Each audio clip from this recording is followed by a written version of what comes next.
आज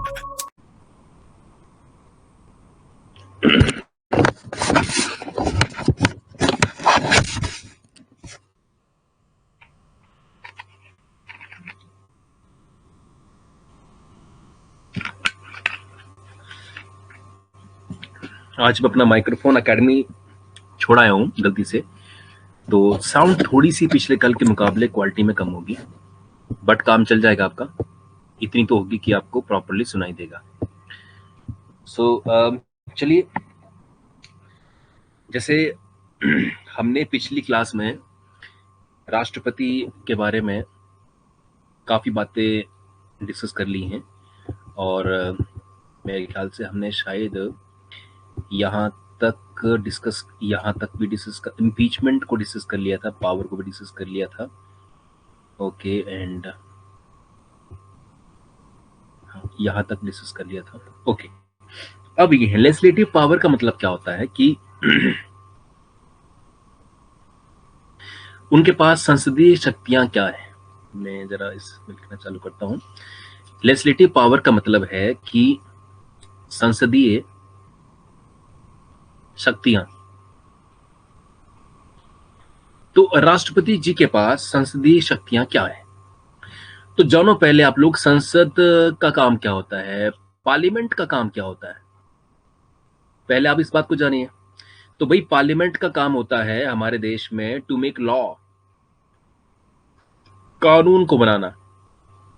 कानून बनाना हमारे देश में काम है पार्लियामेंट का। संसद का काम है हमारे देश में लॉ बनाना, to make law in our country. अब सवाल यह है कि संसद में कानून बनते कैसे हैं। तो भाई, संसद के दो सदन होते हैं, लोकसभा और राज्यसभा।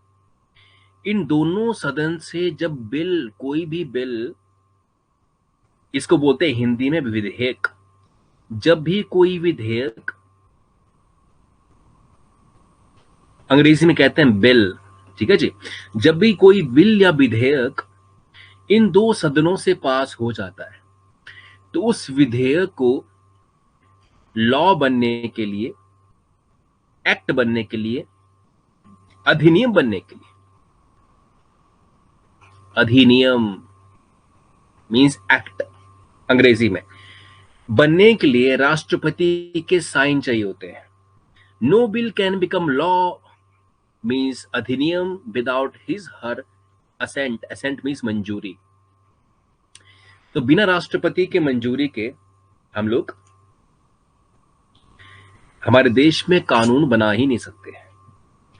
तो संसद से विधेयक पारित होगा, बिल पारित होगा, और जब उस बिल पर, उस विधेयक पर राष्ट्रपति जी के साइन हो जाएंगे, तो वो बिल बन जाएगा, एक्ट माने अधिनियम बन जाएगा।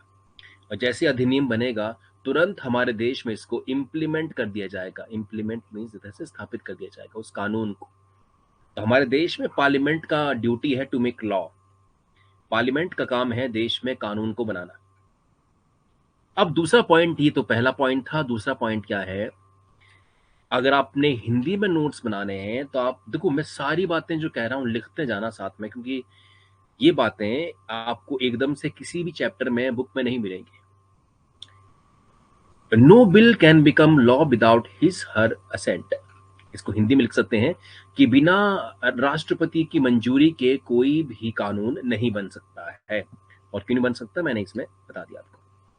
He या she may return a bill to the parliament for reconsideration for certain provisions।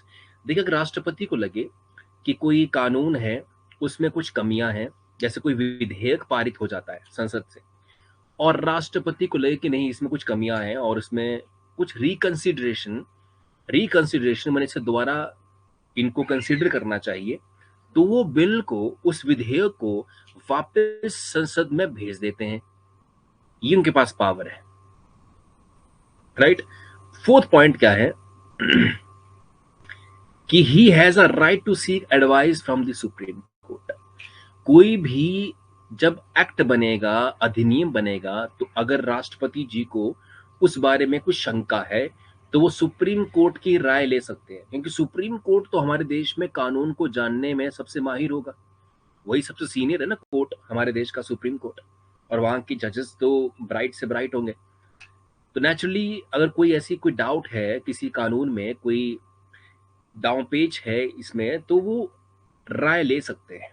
पर अमूमन ये पाया गया है कि ऐसा होता नहीं है, राइट, पर फिर भी उनके पास ये पावर है। प्लीज एक सेकंड। हेलो, हाँ जी, हरीश ठाकुर बात कर रहा हूँ। कौन बात कर रहे हैं?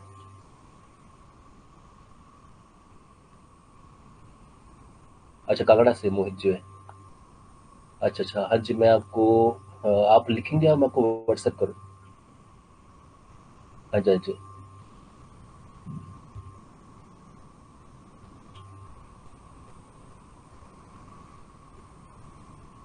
82, हाँ जी, 195570222। हाँ जी हाँ जी, बिल्कुल। तो ऐसी बात है जी। नाउ फिफ्थ पॉइंट क्या है कि ही में सजेस्ट सम चेंजेस, वो चाहें तो इसमें कुछ बदलाव करवा सकते हैं। But if the bill is again passed and send to the president, मतलब अगर बिल पास हो गया दोबारा से, जो रिकंसिडरेशन के लिए भेजा गया है, अगर फिर से पास हो गया, तो जो राष्ट्रपति हैं अब उसे वो रोक नहीं पाएंगे। तो राष्ट्रपति जी का औहदा ऐसा है जी कि राष्ट्रपति रिकंसिडरेशन के लिए भेज सकते हैं, उनको कुछ लगे कि नहीं इस कानून में कुछ कमियां हैं या कुछ उसमें उसमें कुछ इश्यूज दिखते हैं उनको। वैसे अमूमन ऐसा होता नहीं है, राष्ट्रपति के पास इतना कोई फ्रीडम नहीं है कि वो बोलें कि ओके मुझे इसमें एतराज है, इस कानून में कोई मुझे प्रॉब्लम है। ऐसा होता नहीं है, अमूमन नहीं होता है, कई बार ऐसा हो सकता है, ऐसा अमूमन पाया नहीं गया है। तो अगर दोबारा उन्होंने बिल को संसद ने पारित कर दिया है, तो अब राष्ट्रपति is bound to give his assent, माने राष्ट्रपति के पास अब कोई चारा नहीं है, उनको अब वो पास करना ही पड़ेगा। तो राष्ट्रपति जी का औहदा बड़ा औपचारिक सा है, बड़ा कैजुअल सा उनका जो है वो मतलब औहदा है कि जिसमें बहुत ज्यादा उनके पास फ्रीडम या पावर नहीं दिखती है। ठीक है, तो मैं जो जो बातें कह रहा हूँ प्लीज नोट करते जाना। जब ये बातें मेरी हल्की फुल्की बातें आप नोट करते जाओगे ना, एक एक बात नोट करते जाओगे, तो आप बाद में पाएंगे फिर पॉलिटिक्स से कोई भी क्वेश्चन आपके क्लास 3 एग्जाम में आएगा तो आपके सारे क्वेश्चन लग जाएंगे वो। ठीक है, हम इतनी डिटेलिंग से आपको इसलिए पढ़ा रहे हैं ताकि फिर आपको एग्जाम में कोई ऐसा क्वेश्चन आ जाए जो आपको दिक्कत पैदा करे। अगला हमारे पास है ऑर्डिनेंस मेकिंग पावर। राष्ट्रपति जी के पास एक और पावर है ऑर्डिनेंस की। नेक्स्ट डाल दीजिए पैराग्राफ, ऑर्डिनेंस मेकिंग पावर माने अध्यादेश जारी करने की शक्ति। अध्यादेश जारी करने की शक्ति। तो जो राष्ट्रपति हैं उनके पास अध्यादेश जारी करने की पावर है, राइट। अध्यादेश होता क्या है आइए जानते हैं इसको डिटेलिंग से पहले। हमारे देश में संसद है और संसद का काम होता है कानून को बनाना। पर कई बार क्या होता है कि संसद का कोई सदन, कोई सेशन नहीं चल रहा है, वो छुट्टी पे होती है। ठीक है, जैसे आपको हमको छुट्टियां होती है ना स्कूल कॉलेज के अंदर, 1 महीना की या 15 डेज जो भी है, ऐसे संसद में भी छुट्टियां होती हैं। संसद में 3 सदन होते हैं। ठीक है जी, संसद में सिर्फ 3 सदन नहीं, संसद में 3 सेशन होते हैं। जैसे एक होता आपका, पहला वाला होता बजट का सेशन, दूसरा होता आपका मॉनसून का सेशन, और तीसरा होता सेशन विंटर, शीत सेशन ऐसा आप कह सकते हैं कुछ, शीत शीत सत्र कुछ ऐसा कह सकते हैं, विंटर सेशन। अब इन 3 सेशंस के बीच में उन्हें छुट्टियां होती हैं, राइट? क्योंकि एक जो मेंबर ऑफ पार्लियामेंट है, संसद के अंदर कौन होते हैं? संसद में मेंबर ऑफ पार्लियामेंट होते हैं, मीन्स सांसद होते हैं।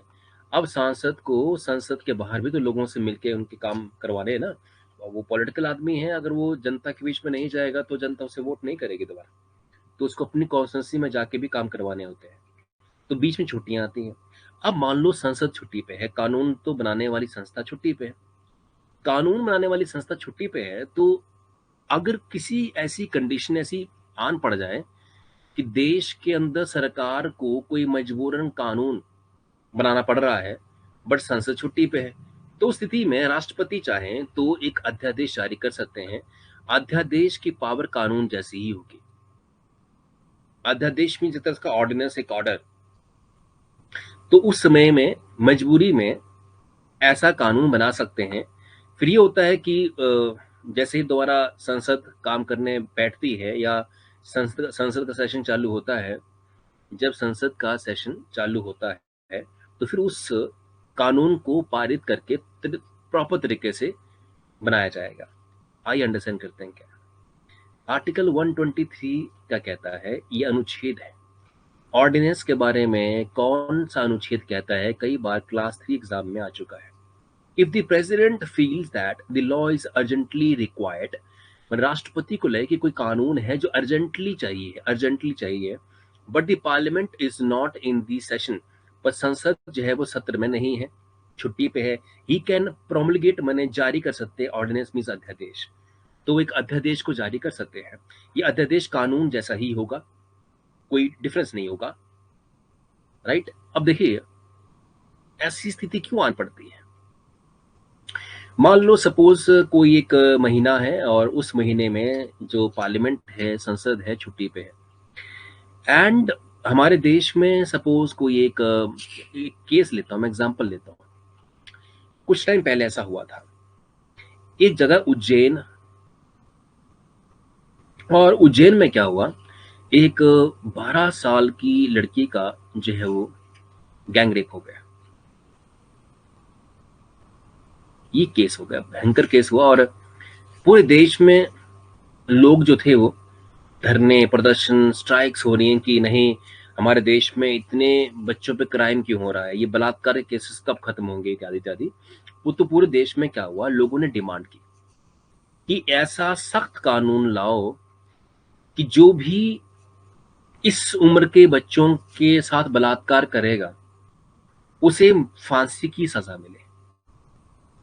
तो अब सरकार प्रेशर में आ गई। भाई सरकार तो लोकतांत्रिक देश में जनता की मांग तो माननी पड़ेगी सरकार को।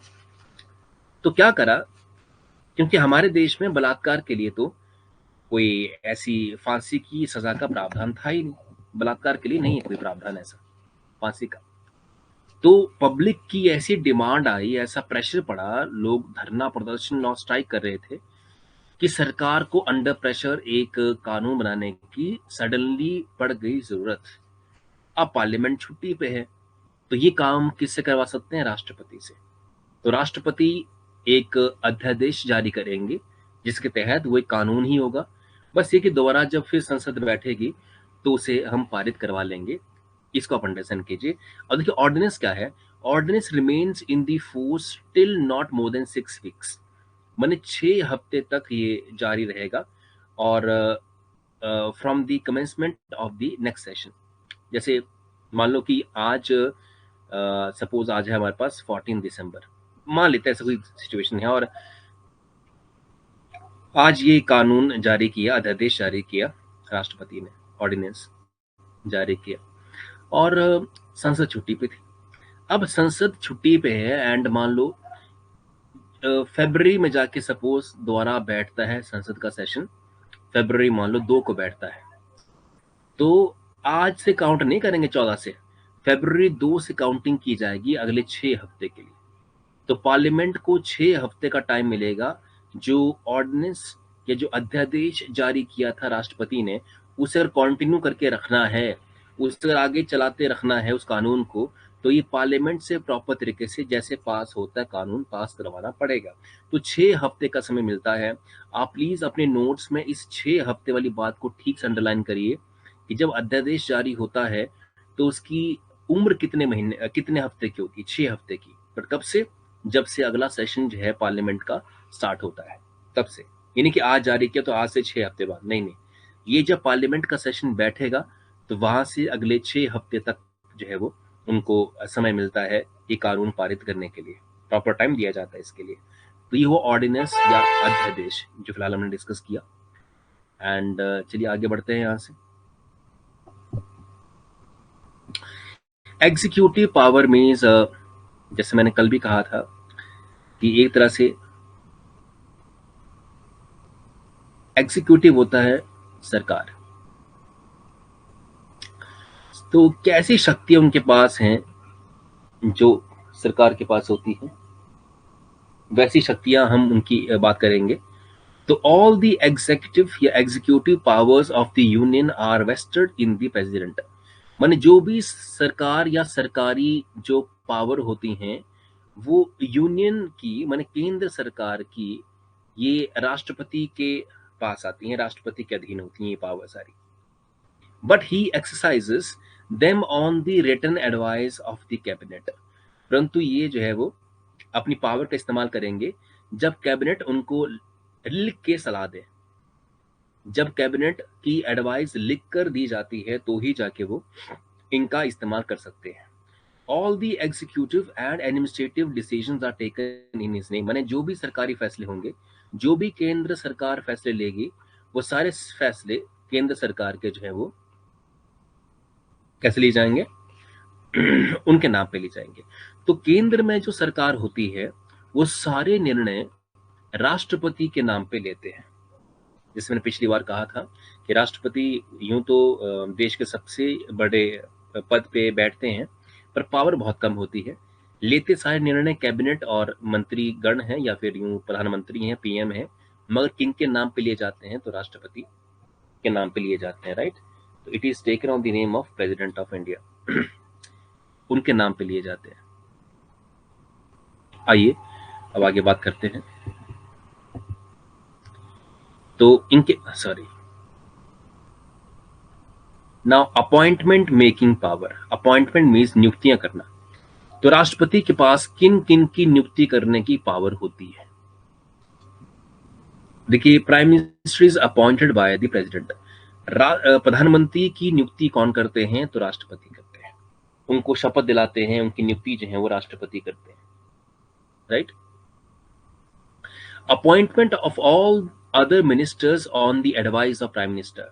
बाकी जितने भी मंत्री बनाए जाते हैं, वित्त मंत्री, रक्षा मंत्री, जो भी मिनिस्टर्स हैं वो उनकी सलाह पे बनते हैं। इसलिए प्राइम मिनिस्टर काफी इंपॉर्टेंट पोजीशन है। प्राइम मिनिस्टर मान लीजिए जैसे मोदी हैं, अगर मोदी चाहें तो किसी को भी मंत्री बना देंगे, ये उनके पास पावर होती है। राष्ट्रपति का इसमें कोई इंटरफेरेंसेस नहीं होते हैं, कोई उनका कोई दखल नहीं होता है।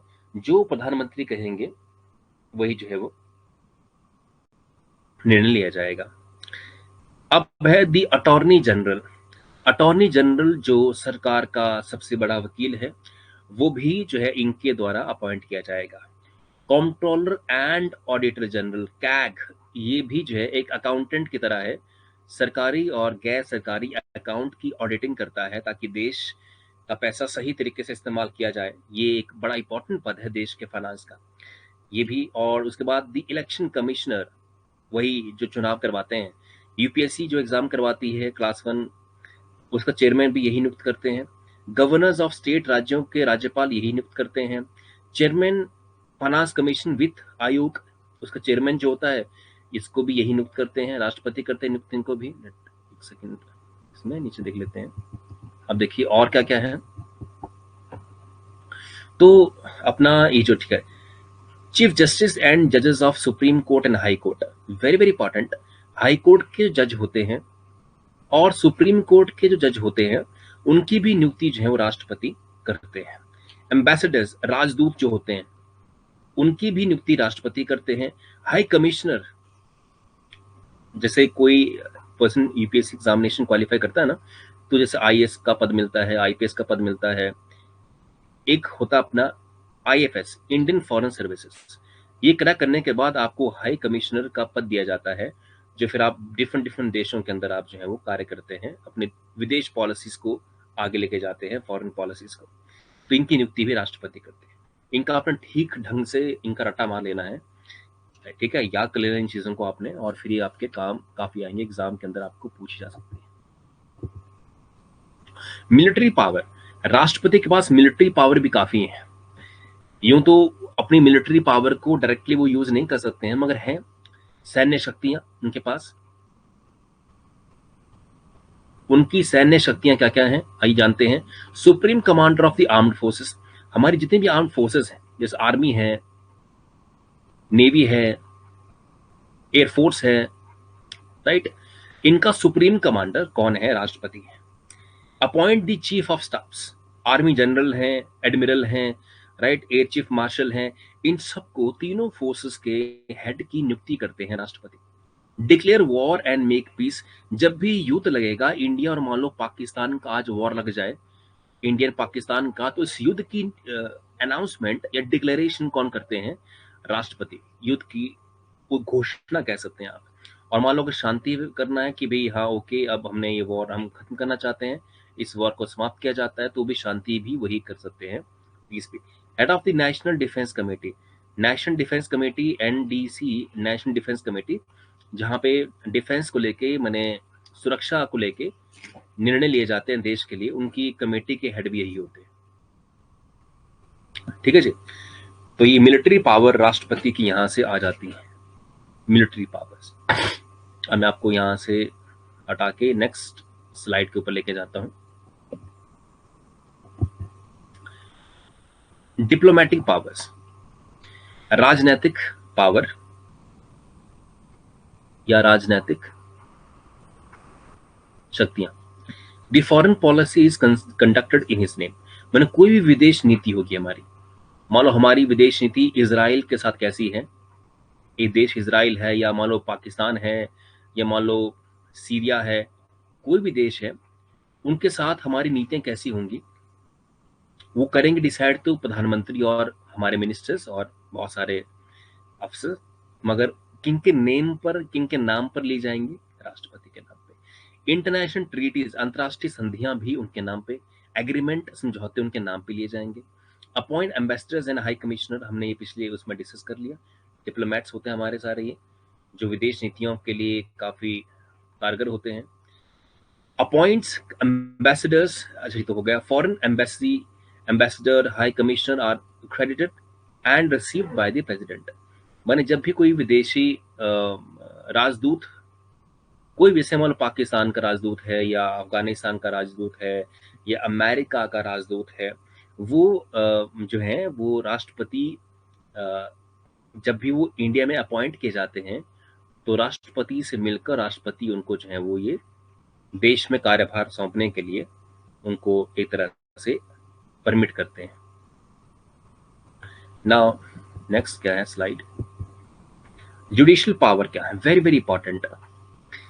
न्यायिक शक्तियां, तो न्यायिक शक्तियां क्या है राष्ट्रपति के पास, राइट टू ग्रांट पार्डन, मन किसी पर्सन को वो उनकी सजा माफ कर सकते हैं। मान लो सपोज आपने मर्डर कर दिया है, मान लेते हैं आपने मर्डर कर दिया है किसी पर्सन का, और आप मर्डर के केस में जो है वो जेल में जाने जा रहे हैं सपोज 10 साल के लिए, आपको जेल हुई है, राष्ट्रपति चाहें तो आपकी सजा को माफ कर सकते हैं। पर वही बात है कि राष्ट्रपति अपने मन से कोई फैसला ले नहीं सकते हैं। ये नहीं कि राष्ट्रपति का बेटा है, कोई उसने क्राइम किया है और राष्ट्रपति ने कहा कि कोई बात नहीं बेटा, मैं तेरी सजा को माफ कर देता हूँ, ऐसा कुछ नहीं है। ये राष्ट्रपति काफी एक तरह से मैच्योर व्यक्ति होता है, और इनको हमेशा एडवाइस पे काम करना पड़ता है कैबिनेट की। जो कैबिनेट होता है, जो मंत्रिमंडल है, उनकी राय पे काम करना होता है, तो मंत्रिमंडल जो कहेगा उनको वही करना पड़ेगा। और मंत्रिमंडल एक लोकतांत्रिक व्यवस्था है, लोकतांत्रिक माने लोगों से वोट लिए हैं तो बने हैं, कोई ऐसा नौटंकी वाला फैसला करेंगे तो उनको लोग वोट नहीं करेंगे। रिप्राइव मने सजा को कम कर सकता है, थोड़ी राहत दे सकता है। स्पाइट, रेमिशंस मने एक सजा को थोड़ा सा किसी इजी उसमें कन्वर्ट कर सकता है। सस्पेंशन कर सकते हैं सजा को एक तरह से थोड़े टाइम के लिए, कम्यूटेशन कर सकते हैं, sentence by any court of law, माने किसी सेंटेंस में सजा को जो किसी भी कोर्ट के द्वारा दी जाती है उसको ये ऐसा कर सकते हैं। He can grant pardon in case of convict is award bye death sentence by federal court, जो भी है किसी भी व्यक्ति को, मैंने कहा ना, मौत की सजा भी दी हो तो भी उसको ये माफ कर सकते हैं।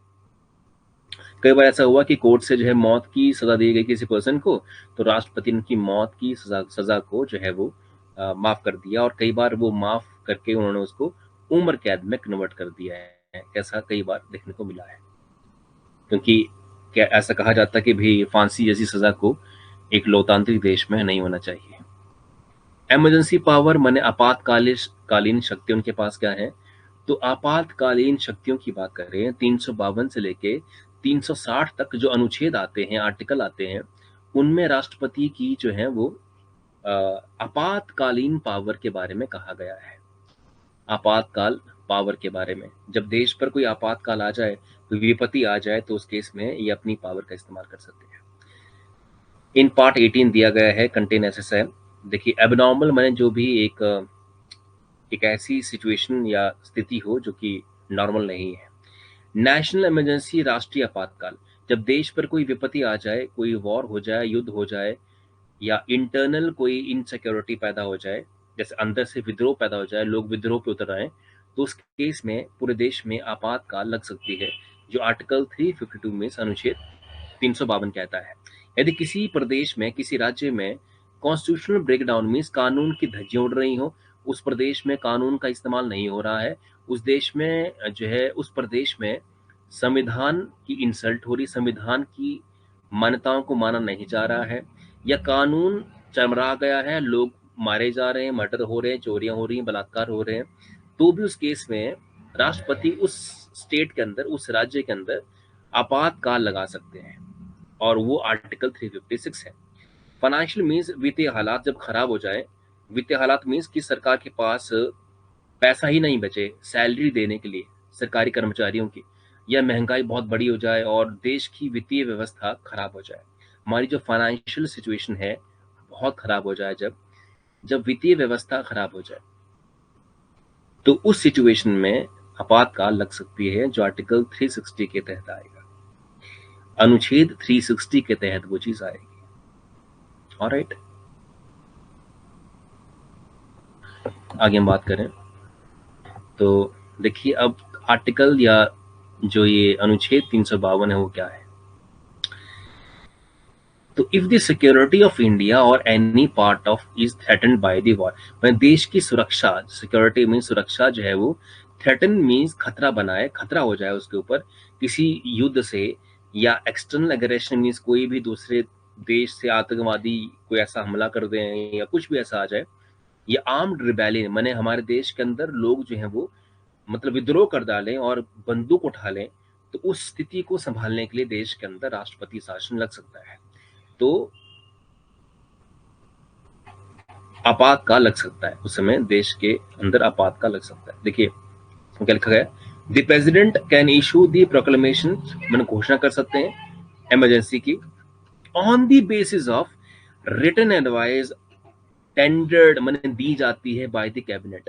ये बड़ा इंपॉर्टेंट है, रिटन एडवाइस, जब मंत्रिमंडल जो है लिख के देगा राष्ट्रपति को कि देखो जी हालात ठीक नहीं है, आप लगा दो इमरजेंसी, तो लगा सकते हैं। The highlighted word added by the 44th amendment in 1978। अब ये जो हाईलाइट किया गया ना, जैसे ये रिटन एडवाइस माने मंत्रिमंडल की लिखित अनुमति पे, एक्चुअली क्या था 1978 से पहले 1975 में इंदिरा गांधी ने जो है वो आपातकाल लगवाई थी, उत्तरकालीन जो राष्ट्रपति थे, मैं कोई रिटर्न विटर्न में नहीं था, बस इंदिरा गांधी ने कहा कि लगा दो तो लगा दी गई।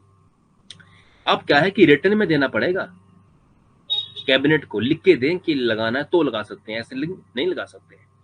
तो आपको बस ये बताना है, कई बार एग्जाम के अंदर आ सकता है कि ये जो प्रोविजन है कि राष्ट्रपति जब आपातकाल लगाएंगे, राष्ट्रीय आपातकाल, तो लिखकर देना पड़ेगा कैबिनेट को पहले, उनको तो जाके ऐसा होगा। वर्बली बोल के नहीं होगा कि आप लगा दो तो लग गई, ऐसा नहीं है। ये बात 44th संशोधन, 44वें संशोधन में जो 1978 के अंदर एक नई सरकार जनता पार्टी की आई थी, जो कांग्रेस के अलावा पहली बार कोई दूसरी पार्टी की सरकार देश में आई, उसने ये चीज यहाँ पे ऐड करवाई थी। बड़ा इंपॉर्टेंट वाला सेक्शन है, ये पार्ट है, इसे नोट करें।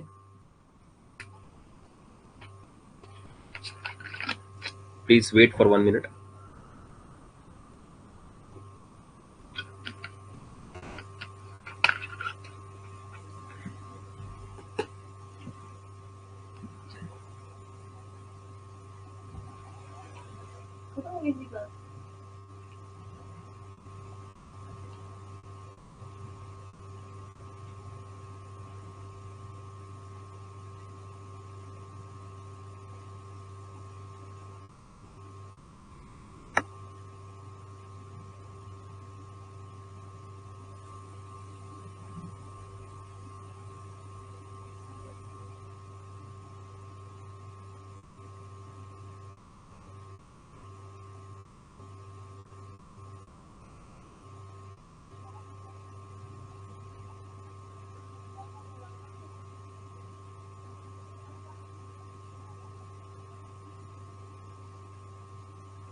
ओके, आगे बढ़ते हैं।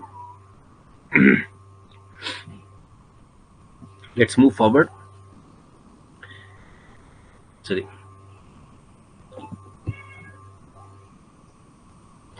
अब जो ये आपातकाल लगेगी देश में, उसका समय काल कितने वर्ष का होगा?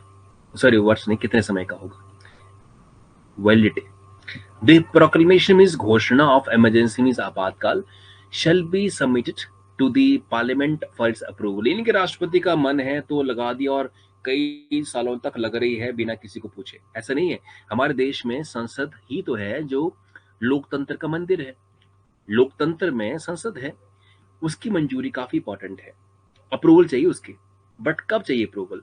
It must be approved with in 1 month. ये बात को जैसे यहाँ मैंने अंडरलाइन करवाया, आप भी अंडरलाइन करें इस चीज को ठीक तरीके से, कि जैसे ही राष्ट्रपति ने आज, जैसे मान लो आज है 14 दिसंबर 2023, आज अगर राष्ट्रपति लगा देते हैं आपातकाल, तो 1 महीने के भीतर अप्रूवल लेनी पड़ेगी संसद से। किस मेजोरिटी से? Special majority. फिलहाल रट्टा मार लो कि स्पेशल मेजोरिटी होती है, एक्चुअली बहुमत को बोलते हैं मेजोरिटी अंग्रेजी में। और बहुमत जो है वो 3-4 तरह के होते हैं, जैसे simple majority, special majority, absolute majority, effective majority, ये 4 तरह की हैं। तो ये तो आप उस चैप्टर में पढ़ेंगे, पार्लियामेंट वाले चैप्टर में। Otherwise it shall cease to operate, नहीं तो ये जो है वो बंद हो जाएगी, ठीक है जी, खत्म हो जाएगी जो इमरजेंसी लगाई गई है। Duration of ordinary be 6 months. Normally जो है वो 6 महीने तक रहेगी, 6 मंथ तक रहेगी। अगर ऐसा नहीं करवाया तो, मैंने अगर पार्लियामेंट से अप्रूवल नहीं ली तो उसके बाद जो है वो खत्म हो जाएगी, ठीक है जी। तो ये बात है यहाँ पे। And parliament can revoke it by A resolution passed by 1/10। मैंने अगर संसद चाहे तो रिवोक मीन्स इसको दोबारा से जो है वो लगवा सकती है, जब वहां पे एक रेजोल्यूशन मीन्स एक तरह से एक प्रस्ताव पारित करना पड़ेगा, जो 1/10 उसके लिए मेंबर चाहिए होंगे। 1/10 का मतलब समझते हैं, जैसे 545 हमारे लोकसभा की टोटल जो है वो मेंबरशिप है, उसका 1/10 मीन्स 54.5 मीन्स 55। तो मिनिमम 55 लोगों की मंजूरी चाहिए। रिवोक का मतलब ये भी होता है, जैसे अगर लगा दी गई इमरजेंसी तो उसको हटा देना। जैसे मान लो आज लगाई 14 तारीख को और हंगामा हो जाए कि नहीं इसको हटाओ, तो इतने लोग कम से कम चाहिए एमपी जो इसे रिवोक कर सकते हैं, इसे हटाने की बात कह सकते हैं, ठीक है जी। आगे बढ़ते हैं। इफेक्ट ऑफ इमरजेंसी क्या होते हैं? आपातकाल के प्रभाव क्या होते हैं? आपातकाल जब लगती है तो क्या प्रभाव पड़ते हैं उसके, आइए जानते हैं। Federal provisions are suspended. माने जो भी फेडरल प्रोविजन है, फेडरल प्रोविजन में जैसे कि हमारे देश में 2 तरह की सरकारें होती हैं, उसे फेडरल सरकारें बोलते हैं। एक केंद्र की सरकार होती है, एक जो है राज्य की सरकार होती है, राइट। तो ये जो प्रावधान होते हैं केंद्र और राज्य सरकार के बीच में कि ये पावर केंद्र सरकार के पास है, ये पावर फलना पावर राज्य सरकार के पास है, ये सारा सिस्टम खत्म हो जाता है। सारी पावर जो है वो राष्ट्रपति के पास आ जाती हैं। एक तरह से ये आप जान जाइए। Directions are given to state in manner of the state list. मैंने स्टेट लिस्ट में देखो दो तरह की लिस्ट होती है, एक होती है यूनियन लिस्ट, एक होती है स्टेट लिस्ट। यूनियन लिस्ट में जो संघीय काम है संघ के केंद्र सरकार के, उसको उसमें जगह मिली है। और स्टेट लिस्ट के अंदर वो डिपार्टमेंट या सब्जेक्ट्स हैं जिनकी पावर केंद्र सरकार के पास है। फिर एक कंकरेंट भी होता है, जब कॉन्करेंट भी होता है, समवर्ती सूची कहते हैं, समवर्ती सूची भी कहते हैं इसे, समवर्ती सूची भी कहते हैं। तो स्टेट वाला जो भी लिस्ट होगा उसके अधीन उनको डायरेक्शन दे दी जाएगी काम करने की, भी आप फला काम करो या आप ये काम करो। Parliament acquires power to legislate even on the subjects contained in the state list. माने उस समय पे पार्लियामेंट के पास इतनी पावर आ जाएगी जब इमरजेंसी होगी, तो जो स्टेट लिस्ट के मामले हैं, जो स्टेट लिस्ट के मामले हैं, स्टेट के अधीन जो डिपार्टमेंट आते हैं, डिपार्टमेंट मीन्स सब्जेक्ट्स आते हैं, उन पर भी पार्लियामेंट कानून बना सकती है। ठीक है जी। Country virtually becomes a unitary state. माने जो कंट्री हमारी, यूनिटरी का मतलब फेडरल मीन्स दो तरह की सरकार है, यूनिटरी मीन्स सिर्फ केंद्र की सरकार, केंद्र में जो संसद है वही पावर में रहेंगे, राज्य सरकार लगभग खत्म और राज्य की विधानसभा भी लगभग खत्म, उनकी पावर लगभग खत्म होगी। ठीक है, ये चीजें हैं, ये इसका इफेक्ट होगा। आगे हम बात करें, the tenure of the Lok Sabha can be extended up to 6 months if it otherwise expires. माने जो लोकसभा का कार्यकाल होता है वो 5 साल का होता है, पर इमरजेंसी के समय उसे 6 महीने तक एक्सटेंड कर सकते हैं, आगे तक लेके जा सकते हैं 6 महीने तक, राइट। इम्पोजिशन ऑफ इमरजेंसी, कब कब आपातकाल लगी है, तो आइए इसके बारे में जान लेते हैं। 26 अक्टूबर 1962 को जब चाइना ने भारत पर हमला कर दिया था, तो लगी थी, इसे 10 जनवरी 1968 में खत्म कर लिया गया था या समाप्त कर दिया था। उस समय प्रधानमंत्री थे जवाहरलाल नेहरू और राष्ट्रपति थे राधा कृष्णन जी। बड़ा इंपॉर्टेंट पॉइंट है, इसे नोट करिए ढंग से। दूसरी बार जो है 3 दिसंबर 1971 को जब बांग्लादेश का वॉर छिड़ा, बांग्लादेश को आजादी मिली थी उस वॉर से, ये तो बांग्लादेश पहले पाकिस्तान का हिस्सा था। ये जो इमरजेंसी थी ये 21 मार्च 1971 को ही रिवॉक कर ली गई थी, मैंने उसे खत्म कर दिया गया था। पीएम थे इंदिरा गांधी और राष्ट्रपति थे उसमें वीवी गिरी। ठीक है, दूसरी बार हो गया। तीसरी बार की बात करें तो 25 जून 1975 को internal disturbance, actually Indira Gandhi की गवर्नमेंट के खिलाफ बड़ा रोष पैदा हो गया था देश के अंदर, और देश के अंदर जो आंदोलनकारी थे वो बड़े उग्र हो गए थे और इंदिरा गांधी के खिलाफ जो है वो प्रदर्शन कर रहे थे।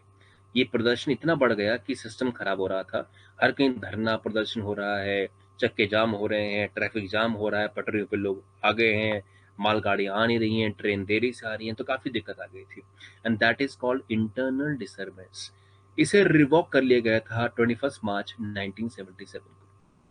पीएम इंदिरा गांधी थी और राष्ट्रपति फखरुद्दीन अली अहमद थे। ये कई बार क्वेश्चन पूछा गया है कि जब 1975 में जो है ये जो राष्ट्रीय आपातकाल लगी थी, तो देश के अंदर जो राष्ट्रपति थे वो कौन थे, किनके द्वारा लगाई गई थी, तो फखरुद्दीन अली अहमद के द्वारा। अब जो इमरजेंसी पावर अंडर आर्टिकल 356, इसे राष्ट्रपति शासन भी कहते हैं। स्टेट इमरजेंसी या राष्ट्रपति शासन इसे कहते हैं, राइट।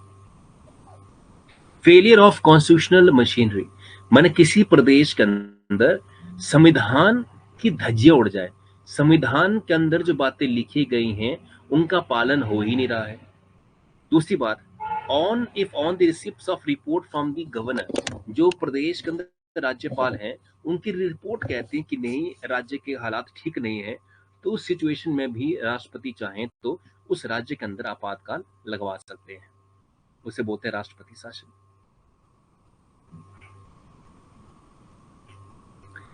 तो जब राष्ट्रपति शासन लगेगा किसी राज्य के अंदर तो क्या होगा? It is to be placed before parliament, approved by both house within a period of 2 months। जब भी ऐसा राष्ट्रपति जी के द्वारा ये राज्य आपातकाल लगेगा तो 2 महीने के भीतर उनको ये संसद से पारित करवाना है। तो संसद की इन्वॉल्वमेंट यहाँ काफी ज्यादा है, संसद यहाँ पे काफी इंपॉर्टेंट है। It will ordinary last for 6 months, नहीं तो ये 6 महीने तक रहेगा और फिर खत्म हो जाएगा जो ये आपातकाल लगेगा स्टेट के अंदर, राज्य के अंदर। It can be extended by another 6 months, माने अगर पार्लियामेंट चाहे तो उसे और अगले 6 महीने तक लागू कर सकती है। राइट, इसके आगे, only if election commission reports that the election cannot be conducted, right? अगर इलेक्शन कमीशन, चुनाव आयोग कहता है कि जी वहां पे तो हालात ठीक नहीं है, तो वहां चुनाव फिलहाल हो नहीं सकते हैं, तो फिर उस सिचुएशन में ये 3 साल तक लागू कर सकते हैं आपातकाल को। Can never be allowed for more than 3 years, 3 साल से ऊपर आपातकाल की परमिशन नहीं है। तो मैक्सिमम 3 साल तक इसे लगा सकते हैं आपातकाल को। अब आर्टिकल 356 के तहत जब इमरजेंसी लगेगी तो राज्य में क्या हो जाएगा, एक राज्य के अंदर स्थितियां कैसी बन जाएंगी? पहली बात तो स्टेट काउंसिल ऑफ मिनिस्टर्स, जो मंत्रीगण मंडल होगा ना राज्य का, वो भंग हो जाएगा। सीएम गया, सीएम के मंत्री गए, सारे खत्म, सरकार खत्म, वहां की उस राज्य की सरकार खत्म जैसे लगेगी इमरजेंसी तो।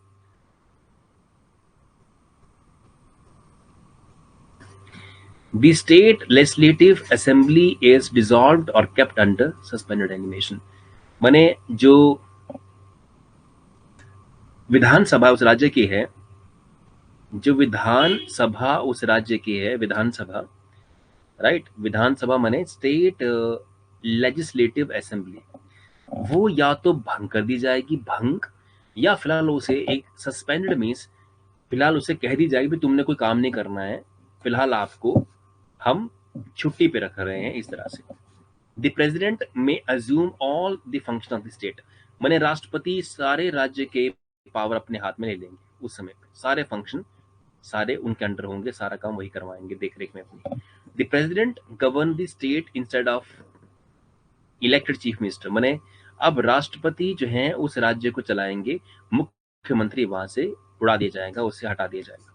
But administratively the state governor is delegated, माने यूं राष्ट्रपति ना आएंगे किसी राज्य के अंदर, मान लो हिमाचल प्रदेश में लग जाए आपातकाल, राज्य आपातकाल, तो ना राष्ट्रपति दिल्ली से उठ के आएंगे शिमला में और वहां से काम चलाएंगे, नहीं, ऑलरेडी उनका एक एजेंट बैठा हुआ है दिल्ली, हिमाचल के शिमला में, दैट इज कॉल्ड राज्यपाल, गवर्नर।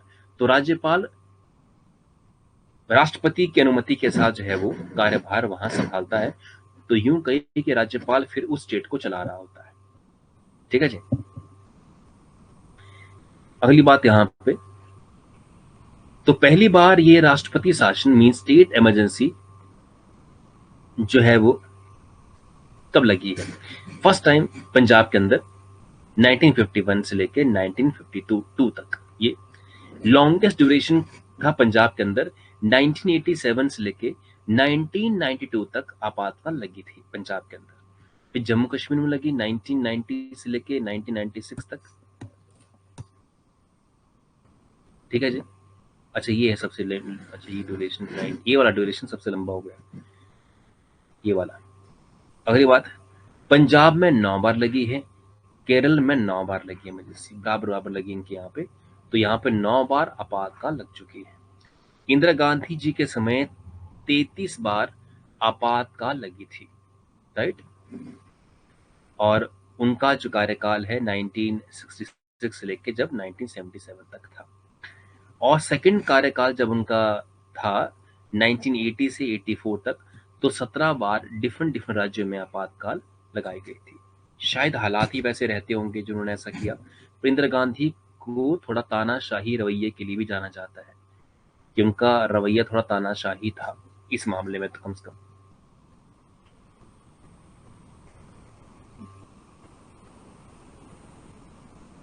जम्मू कश्मीर में हालात बहुत खराब रहे हैं।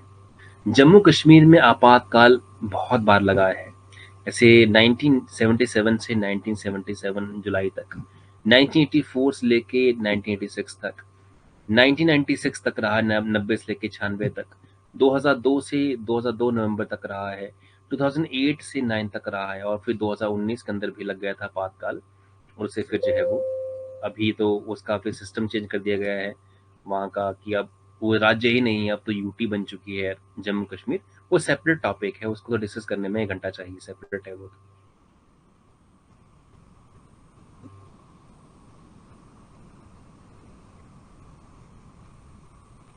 अब इतना इंपॉर्टेंट नहीं है आपकी उसके लिए। मैं आपको सीधे फाइनेंशियल इमरजेंसी माने वित्तीय आपातकाल पे लेके चलता हूँ। यदि राष्ट्रपति को लगे कि हमारे देश के अंदर स्थिति खराब हो रही है, सरकार के पास पैसे नहीं बचे हैं, और अपना जिनका लोन है वो चुकाने के पैसे नहीं है, इंपोर्ट करने के पैसे नहीं है। आप जान जाइए, हम बहुत सारी चीजें इंपोर्ट करते हैं। सबसे इंपॉर्टेंट क्या है? पेट्रोल डीजल इंपोर्ट करते हैं, राइट। जब पैसे ही नहीं बचेंगे तो इंपोर्ट या फिर आयात कैसे करेंगे? तो देश में कंडीशंस बद से बदतर हो जाएगी, पैसा ही नहीं होगा। तो उस कंडीशन में 360 के तहत राष्ट्रपति आपातकाल लगा सकते हैं, मगर इसे दोनों हाउसेस से, दोनों सदन से 2 महीने के भीतर पारित करवाना पड़ेगा। ये जो इमरजेंसी होगी आपातकाल, इसको संसद के दोनों सदनों से 2 महीने के भीतर भीतर पारित करवाना पड़ेगा। ये एक रूल है, कानून है। अब सेंटर स्टेट रिलेशन की बात की जाए, कि राज्य और केंद्र के बीच में जो ताल्लुक हैं उनकी बात की जाए, सरकारी कमीशन, सरकारी आयोग, कई बार एग्जाम में पूछा गया है कि सरकारी आयोग जो है वो किस बारे में था, तो सेंटर स्टेट रिलेशन के बारे में था। राज्य और केंद्र के रिश्ते किस कैसे अच्छे हो पाए इसके बारे में था। जस्टिस रंजीत सिंह सरकारिया थे, 1983 में से बनाया गया था। इस कमीशन ने 1980 में अपनी रिपोर्ट को सबमिट किया था, और इन्होंने क्या कहा था? It pointed out that article 356 can be used only in the event of political crisis.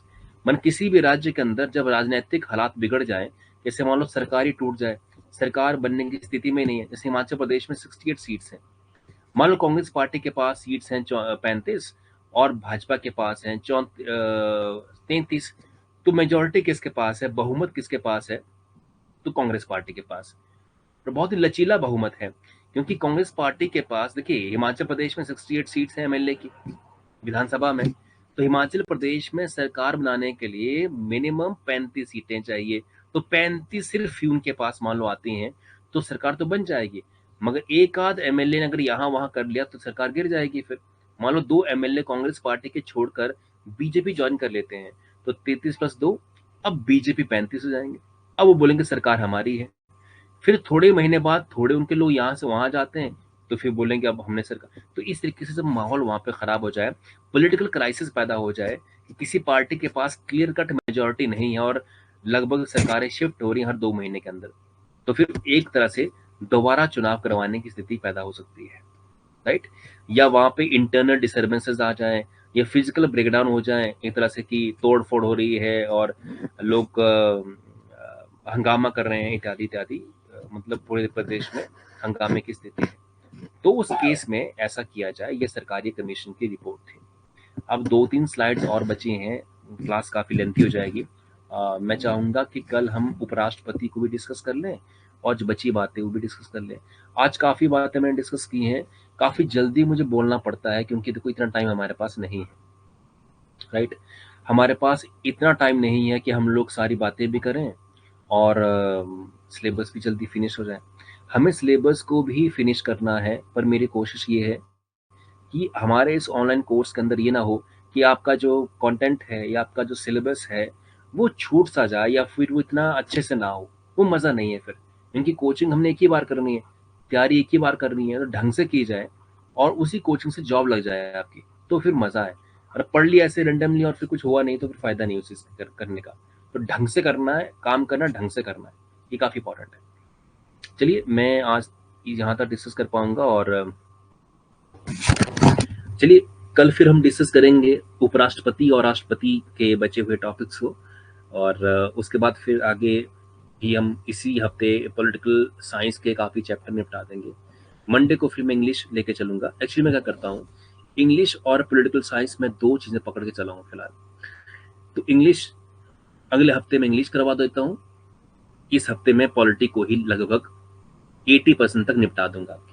ठीक है जी, आज इतना ही। दूसरी क्लास के लिए प्लीज़ 5 मिनट का वेट करें। Thank you so much for joining me.